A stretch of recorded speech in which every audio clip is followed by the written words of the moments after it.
This is WDEE TV.com news for this Wednesday, June 11th, 2014. I'm Michael G. Nastos reporting. Our top story tonight, television and food. 3 Ann Arbor restaurants and their chefs will be the focus of an episode of Road Trip with G. Garvin, airing Wednesday night tonight at 9 p.m. on the Cooking Channel.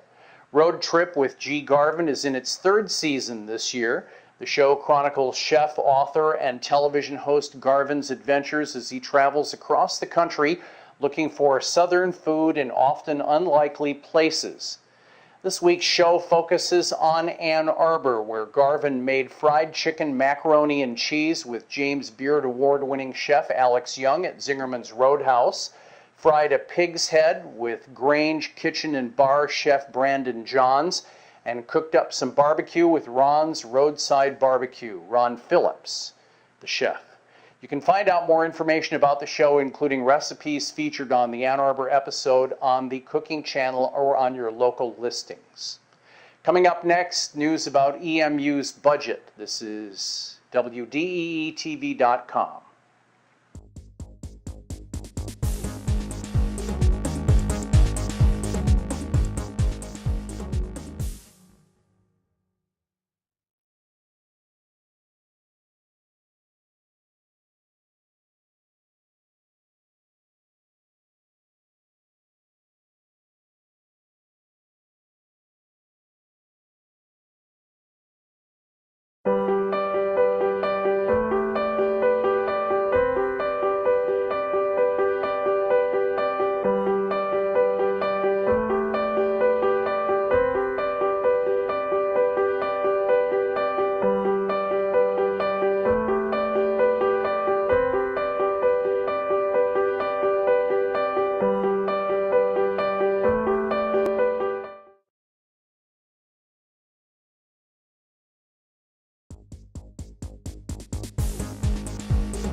Our next story on WDEE TV.com. Over the past several months, Eastern Michigan University has taken steps to address student safety concerns following several violent crimes that have taken place on or near campus last year. The university approved more than $1.7 million for safety and security improvements in its 2014-2015 budget at a Board of Regents meeting on Tuesday. Those funds will cover an additional police staff as well as more surveillance cameras and expanded lighting. The budget includes $820,000 from the university's general fund operating budget to cover the costs of additional police officers. The new hires will bring the EMU Department of Public Safety to up to 43 sworn officers, the most in EMU history. In light of several violent off-campus crimes that occurred last fall, including the homicide of EMU student athlete and football player Demarius Reed in October, campus police officers have been deputized by the City of Ypsilanti and the Washtenaw County Sheriff's Office to enforce laws cross-jurisdictionally. The 3 agencies are also working together to police the areas surrounding the EMU campus with a community action team. Other safety and security expenditures approved Tuesday include $375,000 to increase the number of surveillance cameras on campus and $87,000 to add new perimeter lighting in the LaForge Road area and along Huron River Drive, while several off-campus apartments are located. Coming up next, licensing laws for weapons. This is WDEE-TV.com news. This portion of the news is brought to you by Red Rock Downtown Barbecue, located at 207 West Michigan Avenue, Ypsilanti, Michigan. Check us out on the internet at redrockypsilanti.com.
More news from WDEE TV.com.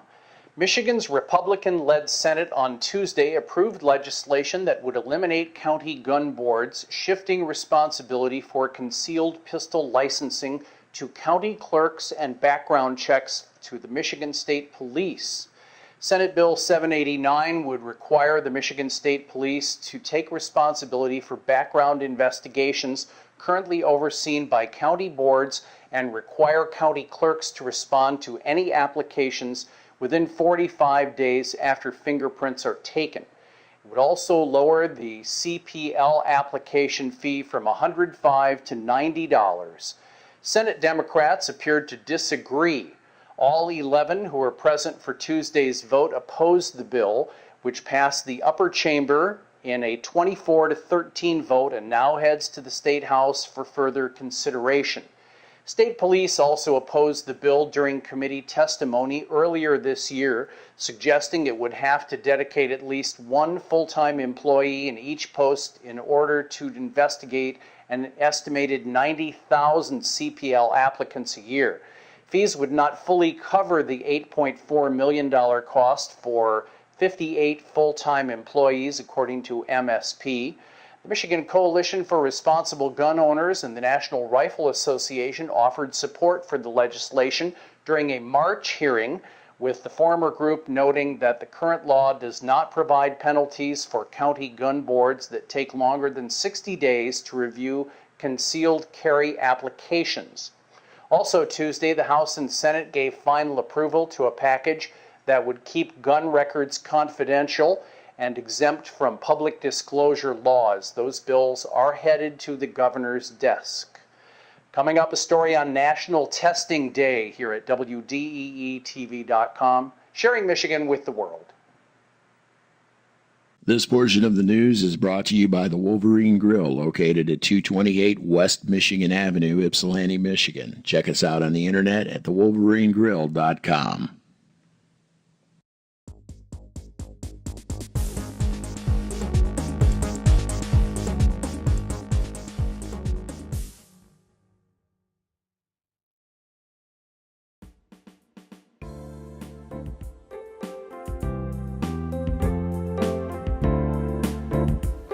Welcome to Plaza Antiques and Collectibles Mall, where you can take a step back in time. We are Downriver's largest indoor antique mall with more than 70 dealers all under one roof.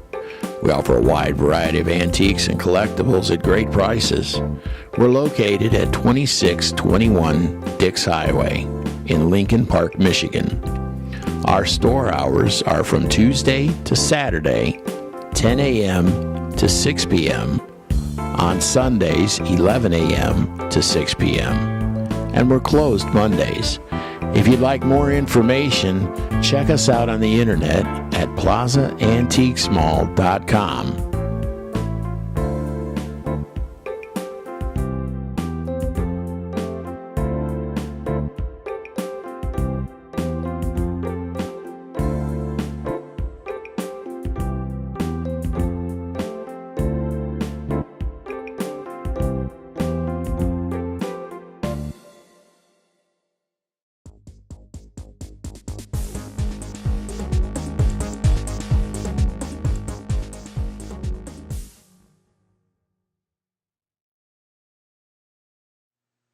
Throughout the month of June, the S3 Safe Sex store will collect donations for the HIV/AIDS Resource Center and AIDS Partnership Michigan in honor of National HIV Testing Day on June 27th. The store is located at 1209 South University Avenue in Ann Arbor. They'll sell red ribbon cards and donate 100% of the proceeds to HARC and APM. In addition, S3 will offer free HIV testing from 2 to 8 p.m. every Thursday during the month of June. Staff is certified by the state of Michigan. They'll perform HIV testing and they'll be on site. Anonymous or confidential testing will be offered. Those interested can walk in or call ahead to make an appointment on National HIV Testing Day, once again June 27th. S3 will offer HIV testing from 11 a.m. to 8 p.m. and an HARC mobile HIV testing unit will be located outside of the store on South University from 3:30 p.m. to 5:30 p.m. Up next, some sad news in music and sports on WDEE TV.com. This portion of the news is brought to you by Hikes Decorated Apparel, located at 133 West Michigan Avenue, Ypsilanti, Michigan. Check us out on the internet at hike.com.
In WDEE TV music news, we learned late Tuesday of the passing of legendary Detroit saxophonist and educator Ernie Rogers.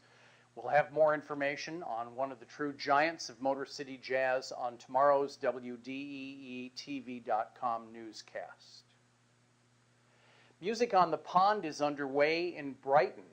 It's a monthly series that takes place in the pavilion area at the Brighton Mill Pond downtown, where ducks, people, and various water-based plant life shimmy and sway to the sounds of authentic jazz.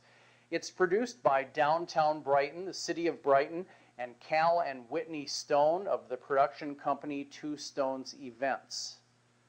The shows are held the second Wednesday of every month at 7 p.m. Preceding each concert is a 6 p.m. workshop at the nearby Kobach Center at 202 West Main Street, dance lessons at 6:30 adjacent to the concert site, and then the show. All are free of admission charge. On the schedule for tonight is the Detroit Tenors, the instrumental group featuring saxophonists Steve Wood and Carl Cafagna. In July, it's vocalist Beth Stalker and her quartet. August is headlined by Lynn LaPlante's LL7 Latin Jazz Band. And in September, it's the Rhythm Society Orchestra with Paul King. The Two Stones also produce the annual Smokin' Jazz and Barbecue Blues Festival in September. Stay tuned for more information as the date draws near. In WDEE TV sports news, Bob Welch, a former Cy Young Award winner and the last Major League pitcher to win at least 25 games in a season, has died at the age of 57. Welch was a big star and a graduate of Eastern Michigan University. He pitched for the LA Dodgers and Oakland A's. He was a two-time All-Star who posted a 27-6 record as the Cy Young Award winner on the Athletics' 1990 American League Championship team. He played in 4 World Series and was the pitching coach for the Netherlands in the inaugural 2006 World Baseball Classic. Welch died in Seal Beach, California on Monday night of an apparent heart attack. 12 student athletes with links to Michigan schools were drafted during last weekend's Major League Baseball's first-year player draft, most of them in the final day. They include right-handed pitcher Jordan Foley from Central Michigan University in the 5th round by the New York Yankees, Western Michigan shortstop Andrew Sohn in the 6th round by the St. Louis Cardinals, and Central Michigan left-handed pitcher Matt Trowbridge by the Baltimore Orioles.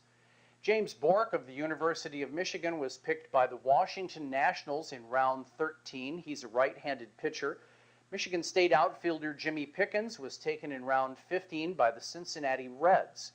The Detroit Tigers took U of M's lefty pitcher Trent Skutnik in round 20, as well as Cranbrook Kingswood left-handed hurler Grant Royce in the 31st round, and Birmingham Brother Rice High School catcher Sammy Stevens in round 34. West Bloomfield High's Dazon Cole was drafted by the Atlanta Braves in round 29. Coincidentally, he was in the process of ending his high school career with a loss in a regional playoff game. Cole is committed to play in college at Central Michigan University next year.